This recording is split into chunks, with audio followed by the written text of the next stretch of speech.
Si tu as une entreprise depuis quelques mois, quelques années et que tu penses recruter ton premier salarié, tout d'abord, félicitations. C'est quelque chose qui va être très difficile. C'est souvent une grande peur que l'on a, nous, entrepreneurs, lorsqu'on va recruter notre premier salarié. Et effectivement, en France, malheureusement, lorsqu'on embauche un premier salarié, c'est souvent vu comme un mini-mariage parce que une fois passé la période d'essai, bien souvent, ça va être très compliqué de te séparer de ce salarié si ça n'a pas matché. Donc dans cette vidéo, je vais essayer de te dire quand recruter ton premier salarié et surtout comment le faire. Moi, je vais te donner tous les conseils qui m'ont aidé à réussir ma première embauche. Mais avant ça, générique.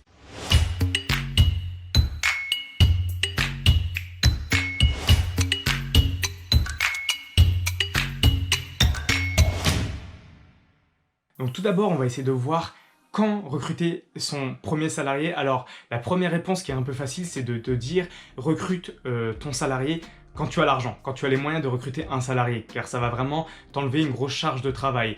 Mais bien souvent, on ne sait pas vraiment quand est-ce qu'on a l'argent. Donc là, le conseil que je te donne, c'est qu'avant de recruter quelqu'un en 35 heures, si tu ne sais pas encore si tu as suffisamment les fonds, c'est-à-dire que si tu arrives toi à te dégager un salaire, mais que tu as un doute sur si ton activité va continuer à t'apporter de l'argent, voire si elle va croître, n'hésite pas à commencer à recruter quelqu'un en 20 heures par exemple, donc à mi-temps, afin de pouvoir commencer déjà à tester en 20 heures, voir si ça va pas avoir trop d'impact négatif sur son entreprise.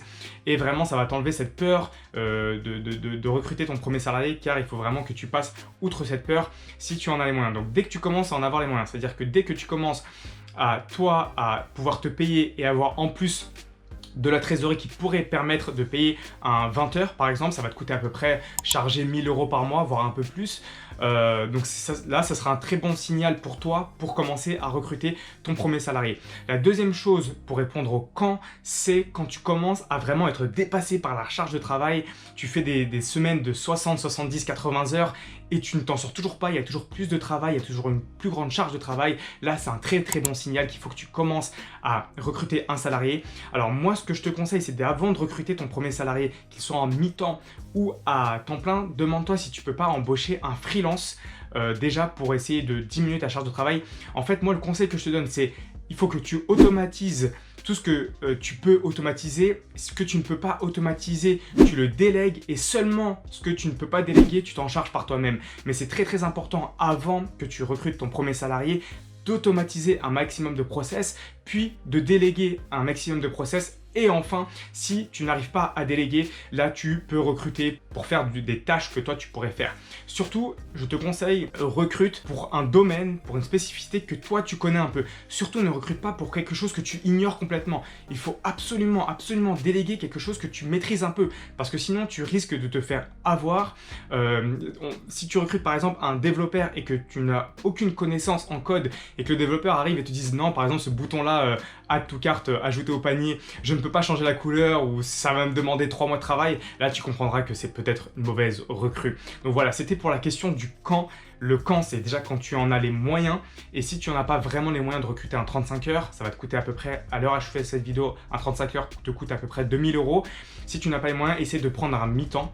Et enfin, le quand secondaire, c'est quand vraiment ta charge de travail est trop importante et que malheureusement tu te concentres à faire des tâches qui n'apportent pas suffisamment de valeur, alors que tu pourrais mettre ton temps à profit pour faire des tâches plus importantes qui apportent plus de valeur à ta boîte. Le comment maintenant. Alors le comment est très très intéressant. Donc d'abord, moi je vais te dire mon histoire personnelle. Mon premier salarié que j'ai recruté, c'était un ami d'un ami que j'ai rencontré dans une soirée.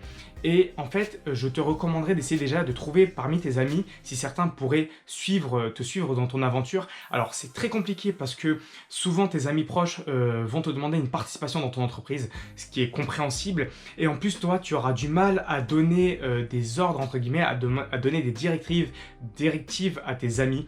Donc c'est vraiment compliqué. Donc c'est pour ça que je te recommande de chercher parmi les amis de tes amis, parce que par triangularisation, il est possible que tu t'entendes fort bien avec les amis de tes amis, parce que tu t'entends bien avec ton ami et que ton ami s'entend bien avec son ami. Donc là, c'est mon conseil personnel, c'est que demande à ton entourage, essaye de faire une liste de 10 de tes amis et demande-leur de te recommander une personne, ou demande-leur s'il n'y a pas des personnes qui sont au chômage parmi leurs amis. Et si tu cherches par exemple, je ne sais pas, un web designer ou un développeur, s'il n'y a pas un développeur parmi tes amis. Un autre conseil que je vais te donner, c'est de, quand tu vas recruter un salarié pour ta boîte, il faut que tu regardes, il faut que tu essaies de trouver parmi la liste des candidats que tu as, le plus grand gap, le plus grand écart entre moi, ce que j'appelle high skills and low ego. Pourquoi je te dis ça? High skills, ça veut dire les plus grandes compétences et le plus faible ego. Il faut que tu essaies de trouver un salarié, un potentiel salarié, un candidat qui a le maximum de compétences et le plus faible ego, parce que ce faible ego, il va être déterminant. C'est une petite boîte, souvent on a du mal à recevoir des instructions d'un seul patron qu'on côtoie tous les jours, c'est vraiment difficile.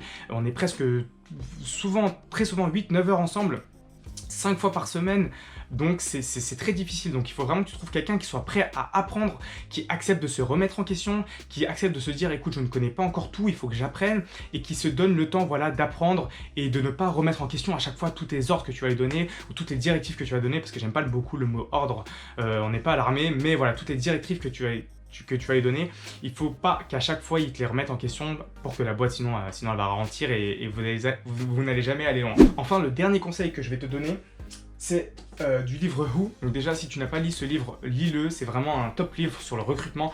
Moi, c'est un livre que je recommande à tous les entrepreneurs qui veulent embaucher. Il va te donner beaucoup de conseils pour réussir ton embauche.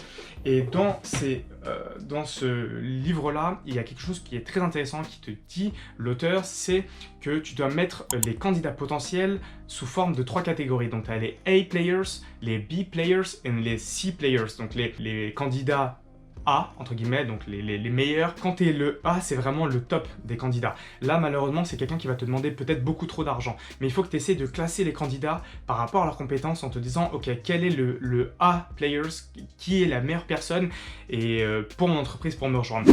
Voilà, si cette vidéo t'a plu, j'ai une formation qui s'appelle e-commerce de 0 à 1 où je traite des sujets donc de SEO, bien sûr, de recrutement, de technique. Je parle de tous les sujets pour t'accompagner dans ton e-commerce afin que tu réussisses ton e-commerce. Donc je te donne toutes les petites astuces que j'utilise au quotidien. Moi-même, je suis e-commerçant depuis 2014 et j'ai fait pas mal d'erreurs. J'ai perdu beaucoup de temps sur certaines petites choses. Donc dans cette formation-là, je vais te donner tous mes conseils pour aller vraiment vite, pour vraiment commencer à vivre de ton e-commerce. Pourquoi pas recruter, vu que c'est le sujet de cette vidéo-là.